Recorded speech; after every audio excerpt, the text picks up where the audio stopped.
Just checking the signal from the back. Good morning and welcome to the RYA's first hybrid AGM. Thank you for joining us today, whether in person, and it's wonderful to see so many people in person again, or virtually. It is now my pleasure to hand over to the RYA President, Her Royal Highness the Princess Royal, who will formally open and chair today's meeting. Your Royal Highness. Thank you very much, Chair. And as I would like to reiterate, it's very nice to see so many people here today. Thank you for joining us. I would rather hope we'd almost past that stage of having Zooming meetings, but I get that hybrid has its advantages, but bear with us if we don't get it quite right. Hopefully it won't delay the issue too much. But for those of you who have joined at distance, you're very welcome as well. So the notice convening this meeting was printed on page 4 of the annual report and accounts for the year ended 31st of March 2021 and can be taken as read. So I would now like to call the meeting to order and invite David Strain, Interim Chief Executive, and also RYA Finance Director and Company Secretary, to brief attendees on procedure. Thank you, ma'am. Could I please request that all personal members and those representing affiliated clubs and classes raise their hands? Thank you. I can confirm that with the addition of those who nominated the chair of the meeting to be their representative online, the meeting is quorate. Before we run through the agenda, I would like to remind those attending online that questions can be submitted via the chat function shown on your screens or by emailing agm@rya.co.uk. This hybrid AGM is a new experience for most of us, but this is your association and your AGM. And I'd like to thank our members for their feedback ahead of this meeting and for your advance voting. Participants are advised that the meeting is being broadcast live and that a recording will be available via the RYA website and the RYA YouTube channel. Members were able to vote online from the 29th of October until the 18th of November. All votes have been counted by UK Engage, our independent verifiers, and I will announce the results of the voting with your additional votes from in the room for each motion as the AGM proceeds. As we move through the resolutions, please do submit your questions online for our moderator to pass on. For those attending in person, if you wish to speak, please hold up your hand and wait for a member of staff to bring you a microphone. If you are a personal member, please state your name clearly before asking your question. Please state the name of your club or class association if you are here to represent an affiliate. Those present in the theatre today who are eligible to vote but have not taken the opportunity to do so online have been given papers to hold up for the purpose of voting. Ma'am. Thank you. The first item on the agenda is to approve the minutes of the 2020 AGM, which were circulated in the spring 2021 edition of the RYA magazine. No formal motion to adopt the minutes is required, but this is an opportunity for anyone to ask a question. And if anyone wishes to do so, please state your name or your club or class association. So firstly, I would like to ask if any members present in the theatre would like to ask a question. Thank you. And I would also take a moment to ask the moderator if we haven't received any questions on the minutes. Thank you, ma'am. I can confirm that no online questions have been received on the minutes. Thank you. So if there are no questions, so that's been received on the minutes. So there are no questions. David, can I ask you to give the results of the voting? Thank you, ma'am. Before doing so, please could I invite members present in the theatre who are eligible to vote to cast their vote, firstly in favour of last year's minutes. Thank you. Or against. Thank you.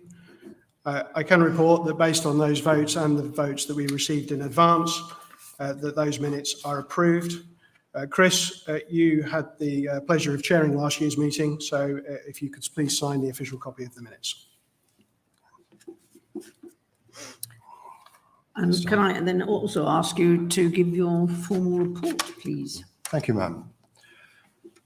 As chair of your association, I'm pleased to report on a very challenging but ultimately successful year for the RYA. The major challenge for the year ended 31st March was, of course, the COVID pandemic and its impact on boating and our members, whether individuals, clubs, or training centres. This required fast and effective action to lobby for boating to be one of the first sports permitted as lockdowns were lifted, a confirmation of the value of the RYA to all boaters. The setting up of a COVID task group to respond with a new transitional strategy to help recover the sport, including specific measures to assist affiliates' cash flow, and most importantly, enormous extra efforts from the RYA staff who had to both develop new ways of working from home at the same time as the demands for assistance to members increased. I would like to take this opportunity to convey my heartfelt appreciation to everyone involved, including also the many club volunteers, some of whom will be recognised today, who did so much to support our members during the lockdowns. We should not also forget the efforts of my colleagues and predecessors on the board, whose strategy to ensure adequate reserves allowed the association to withstand the financial shock from dramatically reduced revenues, particularly in training. And at the same time, we had additional challenges. Firstly, the lack of clarity in the Brexit negotiations on the arrangements for boaters moving between the UK and the EU, a major issue on which our lobbying achieved some success in an extended, though not as long as we think appropriate, window for returned goods relief. Secondly, we continue to move ahead with our project of digital transformation to position the RYA systems and communications for the future. A project which proved extremely demanding and is still very much a work in progress. Lastly, the postponement of the 2020 Olympics forced us to reorganise and rethink training programmes, and with athletes and equipment having to be returned at very short notice to the UK. Our selection committee wisely made the early decision to confirm the team selected, and that allowed the athletes the certainty to replan their schedules. Although outside the scope of this report, I would like to congratulate all the Olympic team, both athletes, coaches, and support staff, who delivered a superb performance in Tokyo, confirming the British sailing team's position as the most successful Olympic sailing team. We intend to maintain this position, but recognise the additional challenges with changes in 5 of the classes and a shortened timeframe of now less than 3 years till the Paris Olympics. Also, outside the scope of this report, I can confirm that our transitional strategy has been working well. We're doing much better than we expected 1 year ago. This has been assisted by a tremendous increase in water sports activity this summer, some undoubtedly resulting from staycations, but also, we hope, from a wider realisation in the community of the benefits of participating in boating. Our challenge will be to retain these new boaters in the sport and to ensure that they continue to participate safely. This will be assisted by implementing the Equality, Diversity and Inclusivity strategy that we published in March this year. This approach is aligned also with the strategies of both UK Sport and Sport England to encourage a wider reach among the UK population and communities, both of whom I would like to thank for their continued support during the year. I believe it is now appropriate to highlight for the members our particular thanks and appreciation to Sarah Tressida, who left the RYA at the end of August after more than 11 years' successful leadership. We wish her every success in her new role as Chief Executive of the UK Chamber of Shipping. Following an extensive search process, we have appointed Sarah Sutcliffe as the new CEO of the RYA. Sarah is currently CEO of Table Tennis England, having previously served at the British Olympic Association, including helping the 2012 bid, and is a qualified lawyer and committed sportswoman with an enthusiastic sailing family. We look forward to welcoming her in early January. As CEO, Sarah will become an executive director of the association. In the meantime, Dave Strain has very ably taken on the role of interim CEO in addition to his responsibilities as finance director. Dave, you have our sincere thanks and appreciation. I would now like to outline changes in the composition of the board. As previously mentioned, Sarah Sutcliffe will join the board when she takes up a position in January. Katie Snowball and Ronan Hart have come to the end of their appointed terms, although I'd like to thank Ronan for standing again, and Tasha Gladman and Peter Catterall resigned from the board during the summer. As with the staff, the COVID pandemic has been particularly demanding for the board, and it has not been easy. We have only been able to have one physical board meeting in 18 months, and the challenges have been greater than I'm sure anyone expected in taking on the role. In advertising for new non-executive board members, which I must emphasize are voluntary unpaid roles, we've been pleased to have an exceptionally large number of extremely high caliber applicants this year. Following a selection and interviews, we narrowed this down to 8 candidates from whom you, the members, have voted. The articles allow the board to be composed of up to 10 directors, including the ex officio CEO and finance director. After considering the skills profiles of both the existing board members and those elected by members, the board has decided to appoint 2 directors to ensure continuity and appropriate resources and experience in the board. We'd like to achieve a more even rotation of board members in the future and have therefore split the terms of the board members appointed this year for tenures of either 3 or 4 years. I would like to welcome all the new board members, whose names will be shared with you later in the AGM after the voting, and to thank all those who have served on the board during the past year.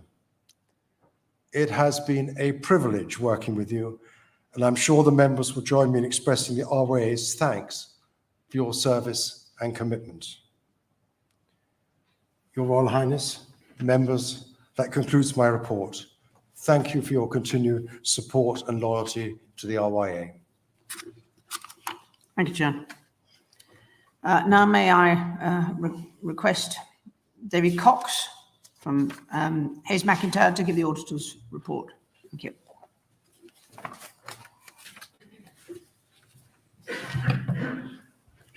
Thank you, ma'am.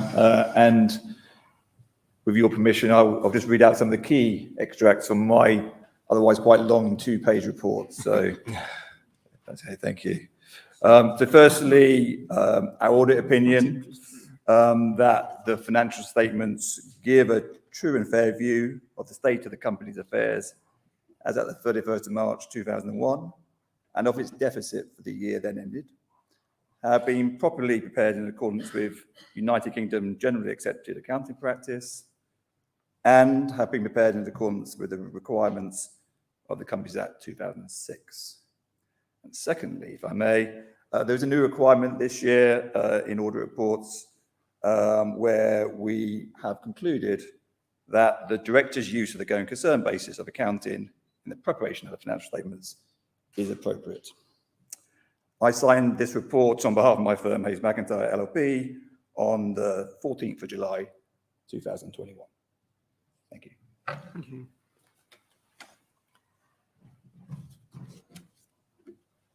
Thank you very much. And can I ask David Strain, as Interim Chief Executive, to report on the annual accounts for the year ended 31st March 2021. As has already been mentioned, it's incredibly difficult to think about the 2021 year without considering the pandemic. COVID-19 had a dramatic impact on our staff, our finances, our affiliated clubs and classes, and our recognised training centres and personal members. The pandemic and related restrictions led to many changes within the RYA, from improvements to online learning, virtual centre inspections, home working, and changes to our regulatory regime.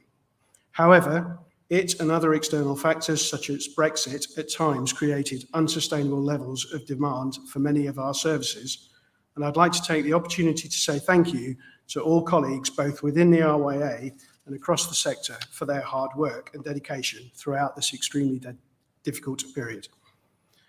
Overall, our income reduced by over 25%, which is almost a £5.5 million drop. Almost £1.4 million of this reduction relates to grant income, and while some of this fluctuation was planned, we remain extremely grateful for the continued support and investment from UK Sport and Sport England. £4 million of this shortfall in income related primarily to our training schemes and the fact that training and events, both on and off the water, could not go ahead.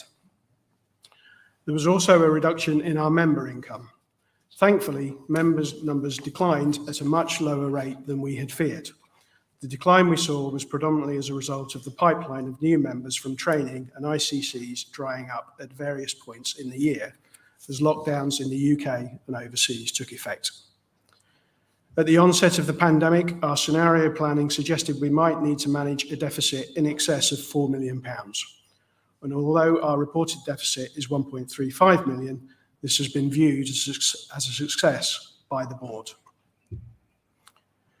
Our strong financial position allowed the board to delay into the subsequent financial year both club affiliation and training centre recognition fee collection in a bid to support the cash flow of organisations within our network. With some additional support from UK Sport, we were able to push ahead with our ongoing digital transformation project. We also completed some significant refurbishment work in our Hamble offices while staff continued to work predominantly from home. We used the coronavirus business support offered by the government, and almost 25% of our workforce were flexibly furloughed for anywhere between 1 and 18 months.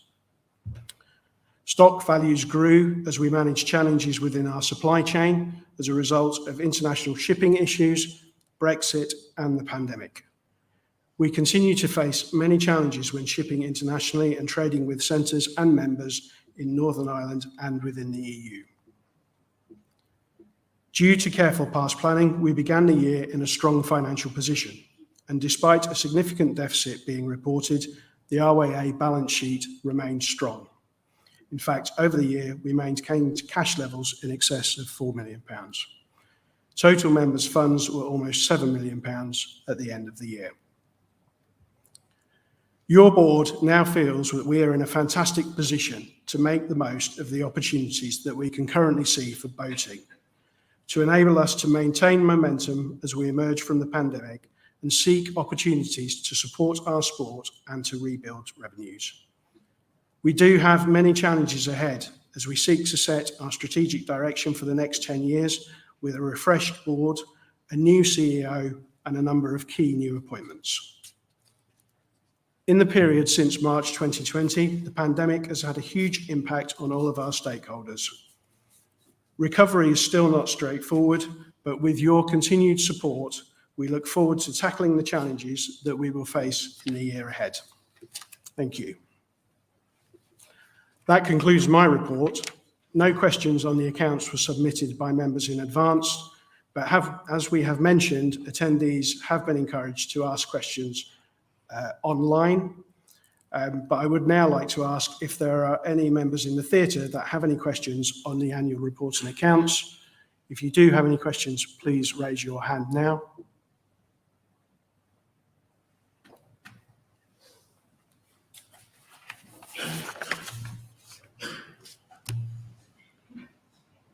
Thank you. Good morning. My name is Michael Toogood. Just on the accounts, I see you don't, although you have a high level strategy to invest in the digitisation of the delivery of member benefits. You don't separate out the investment that's been made. Would you have any comments to make on the extent of the investment in that area? With regards to quantum or? Yes, specifically, yes, thank you. Well, we've invested in excess of £1 million into our digital transformation project, and that will not only facilitate the delivery of an improved service to our members over time, but will hopefully be a fantastic new shop window into our sport for prospective voters. Thank you very much. If there are no more questions in the auditorium, Loretta, can I ask if there have been any questions online? Thank you, Dave. I can confirm that no questions have been received on the report and accounts online. Thank you. In that case, I would like to propose that the report and accounts be adopted. Thank you. So can I ask for a seconder from the floor who preferably would clearly state their name? Thank you. And may I invite members present here in the theatre who are eligible to vote to cast their vote? Are those in favour? Thank you. Anyone against? Thank you very much. Thank you. I can therefore report that the accounts have been formally approved. Thank you. Thank you. Next item 3. Can I ask Dave to do this one? With pleasure. I'll hide.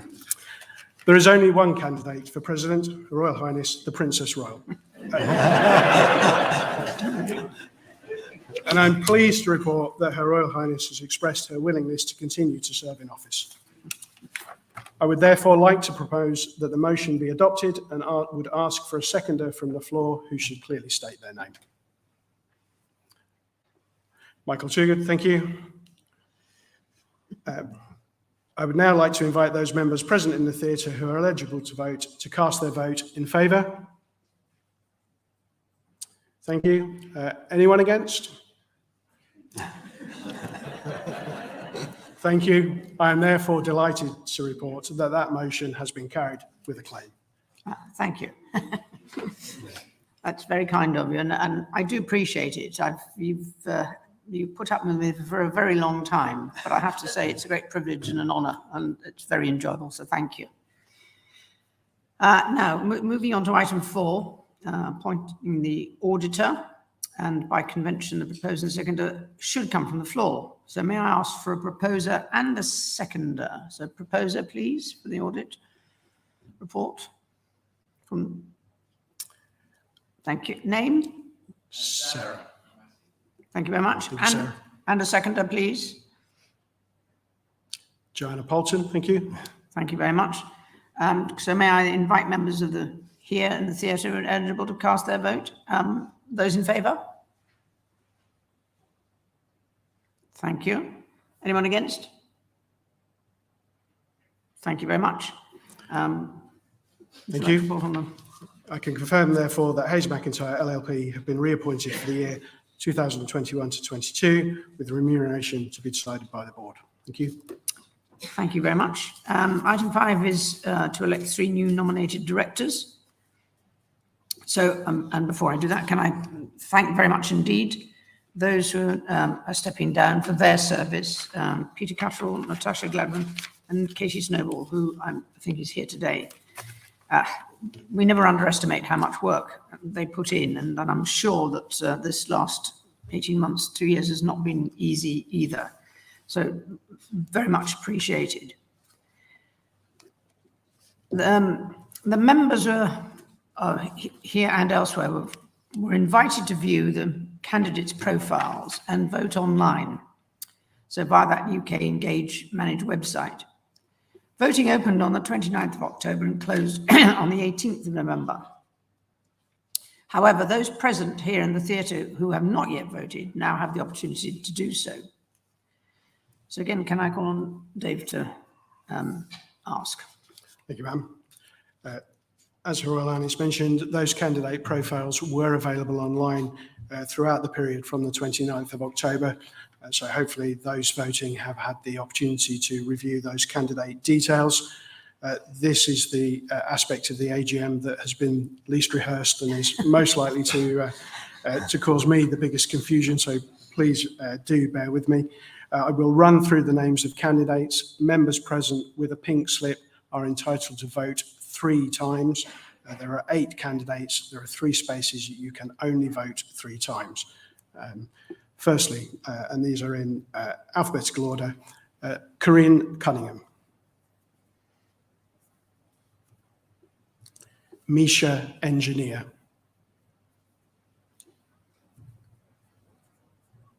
Amir Faisal,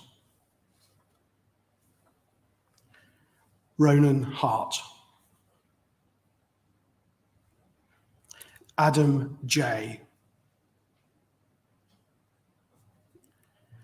Soko Nunez de Sela, Duncan Rutherford, Kate Strong. Thank you. Very good. While the counting bit is being put together, we thought we might proceed to item 7. Chris, would you like to do that? Thank you, ma'am. For obvious reasons, last year we were unable to hold an awards presentation in London, but we hope we nonetheless recognised everyone adequately as best we could online or through Zoom. However, I'm pleased to report that this year we've been able to invite award recipients to celebrate together with us here today, and I see a large number of you over there. Having considered all the nominations, the awards panel agreed to confer the following: 42 community awards, the Francis Elkin Award for Services to RYA Sailability, the Honor Preston Award for Services to Inclusivity in Boating, the RYA Family Award, and 3 national and 1 regional RYA awards. So those will be presented following the AGM. Dave, has that given you enough time to add up the votes? Yes, thank you. Even without a spreadsheet. Very good. Thank you, Chris. I can confirm that the directors elected by the membership are Corinne Cunningham, Adam J, and Duncan Rutherford. Thank you. Item 6 is the meeting to note independent director appointments. So can I ask David to report on the board's appointments of 2 independent directors? Thank you, ma'am. Before reporting on this item, I would just like to point out the agenda contained in the annual report and accounts was correct when published. However, as a result of 1 board member stepping down after publication, there was an additional vacancy for an independent director. As such, the board agreed that we would take this opportunity to fill both vacancies and that we would fill those vacancies from the names of the candidates that had previously been circulated to the membership.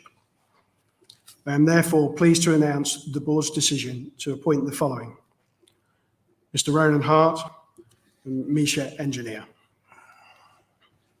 Thank you very much. Now the votes for board candidates are done. Item 5. Do you want to do any other business?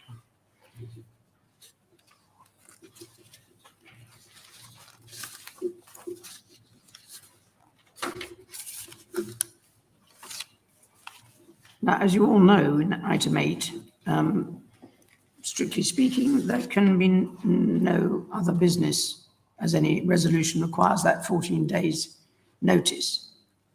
Without a resolution before being the meeting and the debate is out of order. However, there is, of course, a long tradition of having this item on the agenda, and it gives members a chance to air their views.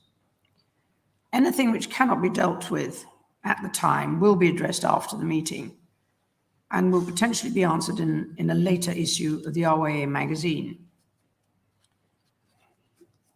Before asking if there are any other business, either online or here, Can I take this opportunity to thank the retiring committee chairs for their service?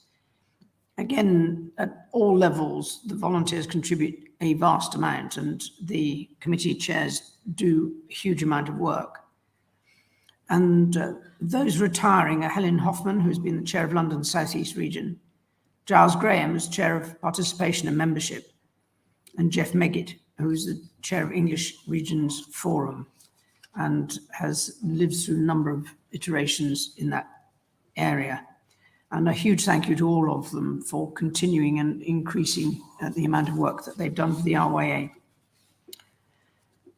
So I'm now back to any other business. Any questions from the floor or indeed online attendees?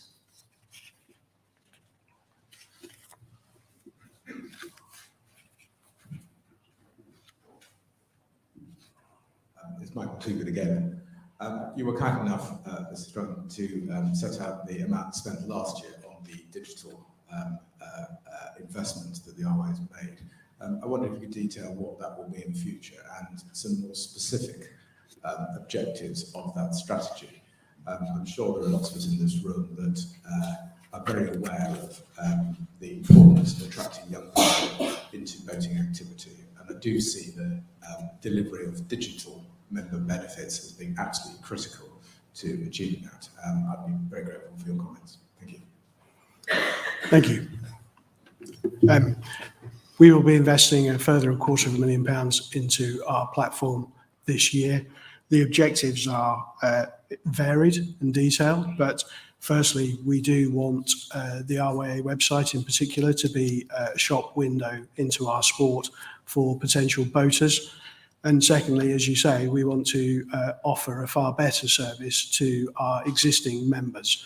One of the fantastic things that the new platform will give us, other than a platform that will continue in operation, which was part of the issue with the previous platform, is that it will give us the opportunity to tailor the information that we provide to our members and also to identify how they use the website and actually to improve that over time. So the key benefits that we see at the moment are to improve the shop window into the sport, to improve the levels of personalisation that we're seeking to create with our members, and we recognise our members come from many different aspects of the sport and visit our website for many different reasons, and we want to make that experience as seamless for them as possible. And we want to continue to pull the RYA website from a technological perspective up to modern standards and to give members the benefits that we feel that they deserve. Thank you, Dave. Any other questions from the floor? Thank you. Sorry, no, there's one more question. Sorry, Beg pardon. Joanna Holton, individual member. I wonder if I might ask Mr. Chairman for a little bit more information. In your report to us, you talked about a transitional strategy, which implies going from something to something else. And I wonder if you could just be a little bit more specific about what this transitional strategy is. And for many of us who are sitting here, those are management words, which I think probably we would all appreciate just a little bit more flesh on the bones. So my question to you really is, could you just give us some idea about what you see going forward in the next 3 to 5 years as being the key things that the RYA must address in this intervening period? Thank you. Thank you, Joanna. That's a very big question. And a very good question as well. I think dealing with the first part, which is the transitional strategy, if we look back when we put this in place 18 months ago, the world was a very, very uncertain place. And we needed to do everything we could and have some kind of immediate strategy to address the need to support the sport, to support the clubs, and to try and position the RYA for survival, as did many sports. And that strategy seems to have been working very well. We had intended to start work on a new longer-term strategy this autumn. We realized that the transitional strategy was still delivering what we needed. And we've had an opportunity, because of the break from a 4-year Olympic cycle, to actually say, we need to put in place a strategy which is longer term. There's no, as you know, from a management point of view, magic to 3 or 4 years in terms of setting a strategy, but we do need to position the RYA in the right place for the next 5 to 7 years, and that work will be starting next year. And we hope that by the beginning of 2023, we'll have a very much good long-term strategy for the RYA. And it's going to be a strategy which has to address inclusivity in the sport. It's going to be a strategy which continues to address safeguarding the positions and freedoms of members, a strategy which succeeds in addressing the major issues of sport and the community. Now, I'm very happy to continue that discussion later, but I think that's probably gives the big lines, unless, Dave, you have something else to add at this point. Thank you for the question. Thank you. Thank you very much. Loretta, may I ask if there's been any questions online? Thank you. Yes. So our first question is, can the board please articulate what they intend to do in the coming year with regards to racial diversity on the board and within the headquarters staffing structure? Okay. I'm not quite sure, and thank you for the question, but again, a very good question. I think it's a very relevant question. We came up with our equality, diversity and inclusivity strategy in March, which was probably not before time, which reinforced a movement or trend that we have not been just been following, but trying to be leading on, of broadening out the diversity in all our committees and in the board. And if you look at the candidates who have been mentioned for the board, you'll have seen they are highly diverse and completely gender balanced. And if you look at the board going ahead, we're not quite at gender balance, but we're not far off it. And we have a lot more diversity than we have in the past. And we have, in the terms of the staff, done regular checks on looking at our diversity and on diversity training. And it's interesting to see in clubs how clubs are becoming much more a good starting point to see what they need to improve. So excellent question. That's certainly going to be a trend going ahead. Thank you, Chair. Next question. The RWA announced that the voting interests it represents will be carbon neutral by 2050. What needs to be done to achieve this, given that some water sports are more polluting than others? Dave, would you like to take that? Yes.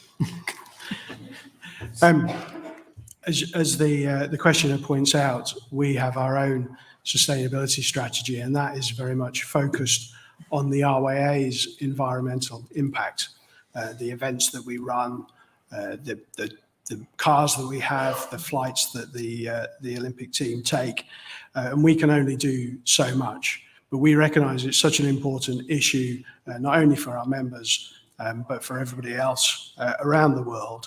And we are doing our utmost to lead the sector, whether that's manufacturers or clubs, centres, to help them become much more sustainable over time. But we feel it's very important that we try and lead the way and lead by example and get our own house in order first in order to set a fantastic example for our sector. Thank you, Dave. And sticking with sustainability, is there an environmental move to get marinas, boatyards and sailmakers to have recycling facilities for items that otherwise would litter boatyards or get put into normal landfill facilities? I'll take that. We can't tell them what to do, but we'll certainly encourage it. So I think the answer is yes, please. And that's exactly what the Green Blue has been trying to do, the joint project that we have, the RYA and British Marine, for the last 20 years. But if you can find a maker of an electric outboard motor that will last all day as a safety boat, well done. Don't think they exist yet. Thank you, ma'am. What is the RWA doing to look after the interests of those members who are concerned by orca incidents around the Iberian Peninsula? Killer whales. Yes, sorry, for the benefit of the audience, we're aware that there have been a number of incidents involving orcas or killer whales, as they're more colloquially known, off the coast of Lisbon. Now, the RWA is supporting our members by providing and updating appropriate guidance to protect both the crews of those boats and also to protect the orcas. We are maintaining a watching brief on existing orca research, of which there is quite a lot already in train, and we're incorporating those findings into our guidance. We would like to thank those members who are bringing these incidents to our attention, and we'll continue to monitor the situation very carefully. Thank you. That concludes the Q&A session, with just a quick reminder that any questions that we've not addressed today will be followed up afterwards. Thank you. Thank you. I have to say that last item was an interesting question. Presumably somebody will say that the orcas they're just playing, which is an interesting definition. But there was a story from the Falklands where they were trying to avoid bird strikes on their long lining. So they designed them to stay below sea level for longer. They then discovered that the orcas around the Falklands were taking the fish off the lines as they were being hauled in. So they decided to try and disrupt their behavior. And one of their chosen methods was to play loud music. Not very surprisingly, that acted just like a dinner gong. As soon as they heard the music, they knew where their food was. So good luck with fending off orcas who think you're a plaything. But there you go. Thank you for that. And nice to have such a range of questions. Thank you so much for everybody who's come today. As I said, that it adds considerably more to the debate in the field. And it is important that as members, you all feel part of the RWA and that it has a relevance. And these occasions are part of that, not least of all because as an organisation, you are scattered pretty well throughout the United Kingdom, and it's not easy to get together. So we believe that this is an opportunity to do so, and we're particularly pleased it's also an opportunity to recognise those who have contributed so much. So I hope you feel that coming today was equally enjoyable from your perspective, and for those who've joined online, it's been a different experience, but hopefully just as useful. So thank you very much indeed, and I think officially I can declare the AGM closed. Thank you. Thank you, Mark.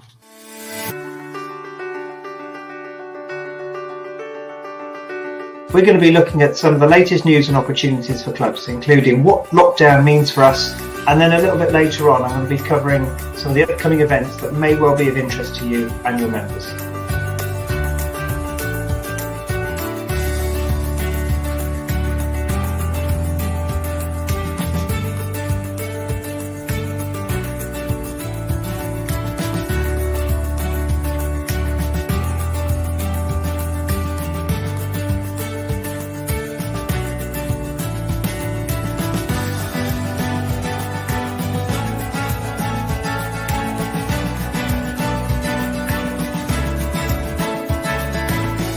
Welcome to this year's RWA Sailability Conference, the first ever to go virtual. So the big news this week, of course, is the announcement about the easing of lockdown restrictions, and we very much welcome the fact that outdoor sport, including boating, will be one of the first activities after education to resume.